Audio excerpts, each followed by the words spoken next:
행정사실문법 10분 총정리 시작하도록 하겠습니다. 이번 시간에는요. 16교시, 17교시, 18교시 때 공부했었던 내용 이 부분을 10분 안에 깔끔하게 한번 정리해 보겠습니다.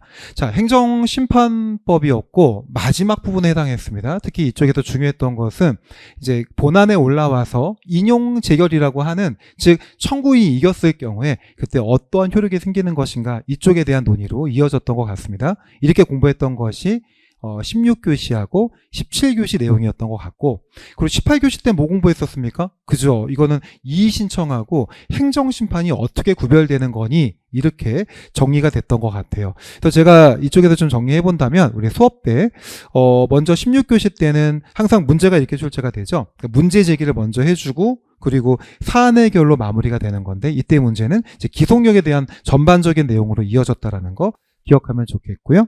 그리고 우리 17교시 때 공부했던 건 어때요? 기속력이 좀 강화되는 거죠. 기속력 중에서 제일 중요한 거, 신청에 따른 재처분 의무, 그런 게 있었잖아요. 물론 반복금지호도 중요하죠. 반재결이니까. 근데 그 중에서 재처분 의무가 있을 경우에 그 재처분 의무를 다하고 있지 않은 행정청에 대해서 강력한 푸시가 들어갈 수 있죠. 이게 바로 간접강제하고 직접처분이 있었습니다. 이렇게 논리가 또 이어졌다고 볼 수 있고요. 그리고 마지막에 18교시는 맨 처음에 논점에 해당하죠. 이의신청하고 행정심판하고의 구별이 어떻게 되는 거니, 이렇게 논점이 나왔다고 볼 수 있습니다. 자, 이 부분을 다시 한번 칠판으로 깔끔하게 정리하고 목차를 보는 형식으로 마무리해 보도록 하겠습니다. 자, 이쪽으로 와보겠습니다. 시작해 볼까요? 자, 오늘은요, 먼저 그러면 이제 본안에 올라왔다고 상상을 한번 해볼게요. 갑이 있고, A가 있는데, 갑이 A한테 어떤 처분을 했다고 생각해 보겠습니다. 알파라는 처분을 한 겁니다. 근데 이 처분이 뭐 신청을 한 다음에도 처분이 이루어질 수도 있겠죠. 아니면 그냥 직접적인 처분일 수도 있을 것이고요. 이럴 경우에, 자, 본안에 올라왔습니다. 이제 본안전은 쓰지 않을게요. 본안에 올라와서, 자, 이제 이겼을 경우에, 본안의 경우는 두 가지가 있죠. 인용되거나, 아니면 기각되거나, 이 두 가지가 나오게 될 겁니다. 본안전에는 각하되죠. 본안전 요건을 흠결이 있을 경우에 각하가 되는 것이고, 본안에 올라왔으면 청구가 이유 있으면 인용되는 것이고, 청구가 이유 없으면 기각이 되겠죠. 자, 인용입니다. 자, 인용일 경우에 바로 무슨 력이 생긴다? 그죠? 색깔 바꿀게요. 기속력이라고 하는 게 생기게 되죠. 기속력은 무슨 힘이에요? 인용의 힘이고요. 됐죠? 누구를 기속하죠? 갑을 기속하죠. 그래서 얘는 바로 처분청인 행정청을 기속하죠. 구속한다고 적을게요. 기속하니까.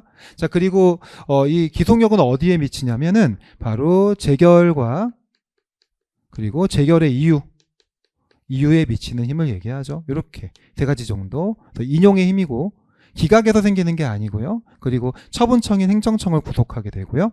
그리고 마지막으로 이건 어디에 미친다? 재결과 재결을 하게 된 이유까지 미치게 된다. 여기까지. 요 재결과 이유가 처분청을 구속시켜 주는 거죠. 됐습니다. 자, 기속력은 어떤 효력이 있었죠? 첫 번째, 반복금지요. 반. 그다음 두 번째가 뭐예요? 재처분 의무. 마지막이 뭐죠? 결과제거 의무. 반재결이 있다. 이렇게 기억하시고요. 반을 반복금지호라고 합니다. 처분을 반복하지 마. 이미 너 인용된 거야. 그러니까 이런 거죠. 처분이 취소가 됐다면 갑이 그 처분을 반복할 수 없다. 이걸 반복금지호라고 하는 거고. 자, 제가 뭐죠? 재처분 의무. 재처분 의무는 그냥 생기는 것이 아니라 여기 A가 어떤 신청을 하거나 그랬을 경우에 이 신청에 대해서 재처분 의무가 생기게 되는 거고요. 그리고 마지막 무슨 제거 의무예요? 결과 제거 의무. 그래서 갑이 만들어 놓은 이 결과물들, 이런 거를 스스로가 제거해야 될 의무가 생긴다. 이렇게 얘기하는 겁니다. 이거를 반재결, 이렇게 꼭 기억하시기 바랍니다. 반복금지요, 재처분 의무, 결과 제거 의무가 생긴다. 근데 여러분 여기서 여기까지 이제 포인트예요. 반복금지하고 재처분 의무, 결과 제거 의무가 있는데, 이거를 위반했을 경우에는 기속력 위반이 되고 무효가 되는 게 맞죠? 하지만 반복금지나 재처분 의무 위반이 아닌 경우가 있었죠. 어떤 거였었어요? 그죠? 이게 새로운 사유를 이유로 하는 경우에는 이거는 반복금지호나 재처분 의무 위반이 아닐 수 있는 것이고, 두 번째 어떻죠? 절차적인 문제 때문에 취소가 되거나 그랬을 경우에 절차적인 하자를 보완해서 하는 것도 가능할 수 있는 것이고, 그리고 또 하나 뭐죠? 그죠? 기본적 사실관계가 동일하지 않은 거라고 한다면 첫 번째 했던 것이 6개월의 영업정지인데 그게 식품위생법 위반이었는데 이 사람이 가만히 보니까 A가 식품위생법 말고 근로기준법도 위반했던 거야. 근데 그거를 이유로 해가지고 6개월의 영업정지하는 것 자체는 반복금지라든지 만약에 신청을 전제했을 때 재처분 의무 위반은 아닐 수 있다라는 거. 이 정도까지만 생각하시면 됩니다. 이게 바로 기속력의 힘 생각하시면 됩니다. 기속력이었습니다. 16교시 때 이 부분을 정리했다면 17교시 때는 이게 좀 더 확대가 됐던 것 같아요. 바로 이 부분이었죠. 재처분 의무 자체가 확대가 되는데요. 이 재처분 의무를 다하고 있지 않을 경우에 모두 가능했습니까? 심리적인 압박이라고 하는 간접 강제도 생각해 볼 수 있었고요. 간접 강제는 어떻게 하는 거예요? 행정심판위원회가 요 갑에 대해서, 즉 처분청에 대해서 심리적인 압박을 가하는 거예요. 배상 명령 같은 돈으로 압박하는 거다 생각하면 좋겠고, 그리고 또 뭐도 있었습니까? 이거 외에도 직접 처분이라고 하는 제도도 있었습니다. 직접 처분은 뭐죠? 아니, 신청에 따라서 재처분 의무가 있는 갑이 처분을 안 하고 있는 거야. 그럴 경우에 행정심판위원회가 직접 처분까지 해버리는 거를 직접 처분 제도라고 합니다. 근데 얘네들은 모두 다 전제가 되는 게 뭐죠? 신청을 해야 되죠. 청구인의 신청을 요한다라고 하는 거. 직권으로는 안 됩니다. 이게 첫 번째 포인트고. 자, 그리고 요거 간접 강제가 가능한 경우 세 가지 기억해야 되는데 다시 한번 적어드릴게요. 먼저 취소 심판의 경우에도 가능할 때가 있어요. 간접 강제가 어느 때 가능합니까? 취소 재결일 때 가능하다고 했었죠. 취소 재결일 때. 중요한 거는 뭐는 안 되죠? 그죠? 변경 명령 재결에서는 인정이 안 돼요. 이게 좀 아쉽죠? 변경 명령 재결. 그래서 요거는 여러분들이 아쉽다고 하면서 인정돼야 된다라고 딱 만약에 사례에 나온다면 써주면 진짜 고득점으로 갈 수 있긴 합니다. 어쨌거나 법에는 인정이 안 되고 있고요. 그리고 자, 무효등 확인 심판의 경우는 무효등 확인 재결만 기억하면 돼요. 무효등 확인 심판의 경우에는 무효등 확인 재결에서 가능하고요.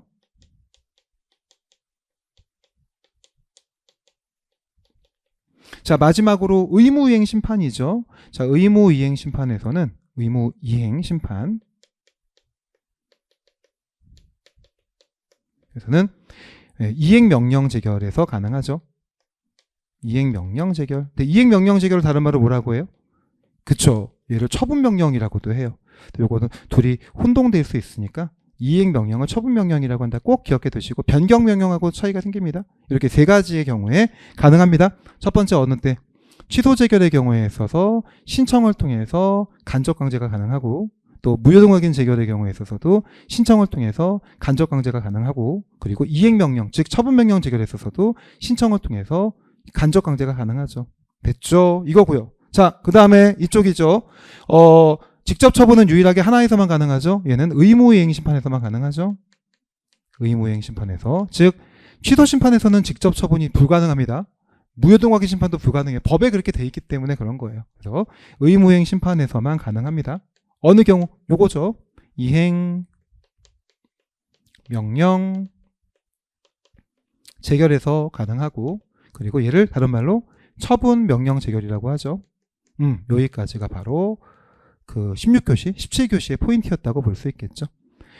그런데 이 직접 처분은 굉장히 강력한 제도인 건 맞는데 성질상 직접 처분이 불가능한 경우도 있죠. 정보공개 청구 같은 경우는 행정청만이 가능하기 때문에 행정심판위원회가 직접 처분하기는 좀 불가능하기도 하고요. 그리고 또 처분의 성질 외에도 행정청의 도움이 필요하거나 전제적인 도움이 필요하거나 그럴 때는 성질상 어려울 수도 있는 겁니다. 그래서 이 상황에선 오늘 문제에서 17교시 문제가 뭐였습니까? 그죠? 불법 노점상을 어떻게 할 것인가의 문제였기 때문에 그 문제에서 요 간접 강제는 가능할 수 있었어요. 왜냐하면 의무행 심판이었기 때문에 이행명령 재결을 듣지 않았을 경우에. 하지만 직접 처분은 좀 어렵지 않을까까지가 바로 17교시 문제였던 것 같아요. 이따가 다시 한번 확인해 봅시다. 자, 그리고 요거 외에 이제 마지막 교시 때 했던 게 뭐였습니까? 이거였죠. 바로 여러분들은 이의 신청과 그리고 행정심판을 어떻게 봐야 되느냐, 이렇게 문제가 되는데요. 자, 이럴 경우에는 먼저 이의 신청이라고 하는 거를 둘로 구분해야 되겠죠. 이의 신청이 진정 성격이 있고 두 번째가 행정심판의 성격을 갖는 게 있어요. 이렇게 두 가지로 구분할 수 있고, 대부분의 경우가 진정의 성격이고 예외적으로 행정심판 성격을 갖는 게 있는 건데, 자, 진정의 성격일 경우에는 요 이후에 행정심판 청구가 가능하고, 요거 하나 정도 기억하시고, 그리고 행정심판의 성격을 갖는 경우에는 돼야 안 돼요. 행정심판 청구가 불가능하죠. 행정심판은 한 번밖에 하지 못하니까 그런 겁니다. 여기에 해당하는 법 판례, 여기 법들 좀 알아두시면, 진정 성격에 해당하는 대표적인 법 자체가 그죠, 민원 처리, 민원 사무 처리에 관한 법률, 이런 법이 있고요. 그리고 하나 더, 그죠, 공공기관의 정보 공개 등에 관한 법률, 두 가지 법이 좀 빈출하는 거니까 기억해 두시고요. 그리고 행정심판 성격 갖는 것 자체, 토지보상법상 이의신청이죠. 토지보상법, 손실보상이 더 너무나 중요한 논점입니다. 그리고 하나 더, 무슨 법이요? 난민법. 요 정도를 기억하면 좋겠고요. 자, 이게 이제 진정 성격과 행정심판인데, 행정심판 성격인데, 진정 성격일 경우에는 행정심판이 가능하다, 이 정도 기억하시고, 얘는 안 되고. 두 번째는 어땠어요? 자, 이의신청이라고 하는 것이 무슨 법에 적용이 됐다? 최근에? 행정기본법, 그죠? 행정기본법에 따라서,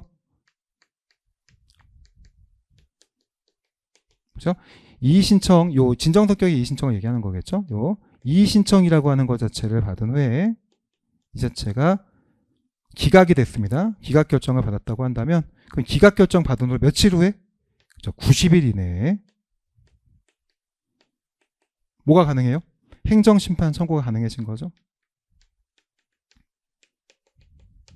이렇게 정리해 주시고, 이때도 90일 이내에 제기하는 것은 요 이의신청에 따른 기각이 아니라 원처분을 바탕으로 해서 행정심판을 청구하게 된다는 점, 이게 바로 두 번째 논점이었습니다. 어려웠었어요. 그죠? 이의신청, 행정심판도 한 번 정도는 꼭 체크해 두시고, 이제 행정심판법에서 나올 수 있는 문제들이 대부분 다 나왔기 때문에 기출된 문제들을 반복하는 것 갖고서도 충분히 고득점으로 갈 수 있거든요. 나왔다라는 얘기는 그걸 응용해 가지고 문제를 풀어내니까 그렇습니다. 하지만 요 이의신청하고 행정심판은 최근에 또 유력하게 나올 수 있는 문제이기 때문에 몇 개 정도 더 준비해 주신다면 훌륭한 무기가 될 수 있지 않을까 생각이 됩니다. 자, 이번엔 그러니까 16, 17, 18교시는 기속력과 관련된 문제 두 문제가 있었던 거고, 그리고 이의신청과 관련된 문제 한 문제가 구성됐던 겁니다. 자, 목차 한번 보고 마무리하겠습니다. 자, 우리 표 한번 볼까요? PPT 보겠습니다. 자, 16교시 문제제기였었죠? 문제제기. 기속력이라고 하는 부분을 언급해 주시고, 반제결 됐죠? 기속력의 범위. 주관적 범위는 어디예요? 행정청에 미치는 것이고, 객관적 범위는 주문과 재결 이후에 미치고, 시간적 범위는 처분시를 기준으로 하는 거죠. 자, 사안 해결에서 재처분 의무 부분 자체를 이행하고 있는지의 문제였는데, 거기 보면 새로운 사유라고 했었죠. 그죠? 새로운 사유를 이유로 처분을 한 것이기 때문에 그것은 재처분 의무 위반은 아니고 기속력 위반은 아니다. 이렇게 정리가 될 겁니다. 자, 17교시 문제는 이제 그 재처분 의무에 따른 그 신청에 따른 재처분 의무를 하고 있지 않을 경우에 간접 강제와 직접 처분 얘기를 보여주고 있습니다.